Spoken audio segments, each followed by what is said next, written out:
Whenever I'm talking about the CC9, I always focus on the three critical factors of concealability, shootability, and reliability. But one of the unique features that's built into all of our H&K firearms is a relentless pursuit in safety.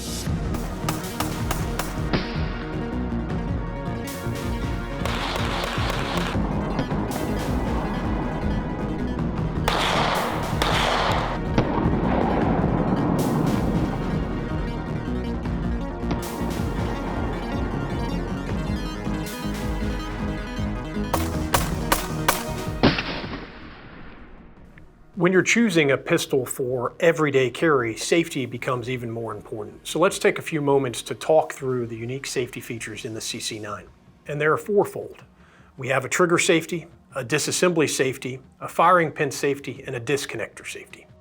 The first safety feature on the CC9 is our trigger safety. And if you're familiar with our VP9 series of pistols, this is a carryover from that. The trigger safety prevents the accidental discharge of the weapon until the trigger is fully depressed, meaning I can't simply drag the side of the trigger and allow it to fire. I have to place the pad of my finger on the center of the trigger, right over the trigger safety, and depress it fully in order to clear the channel and pull the trigger all the way to the rear.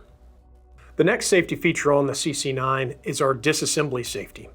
This is a critical safety feature to prevent an accidental discharge of the weapon when you're unloading or disassembling the slide from the receiver for normal maintenance. The disassembly lever here on the left side of the receiver cannot be manipulated from its lock position to its unlock position until first the slide is locked back to the rear. This encourages you to check the condition of the chamber. Next, you have to remove the source of ammunition or the magazine from the magazine well before the disassembly safety lever can be rotated down to the unlock position. And then to release the slide from the receiver, you simply pull back to the rear and release forward, unlike some other striker fire designs that require you to actually have to pull the trigger to release the sear and the slide from the receiver.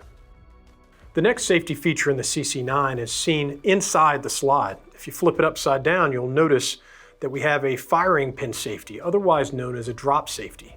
The firing pin safety prevents the firing pin from being able to move forward through the firing pin tunnel and impact the primer on a chambered cartridge until the firing pin safety is defeated.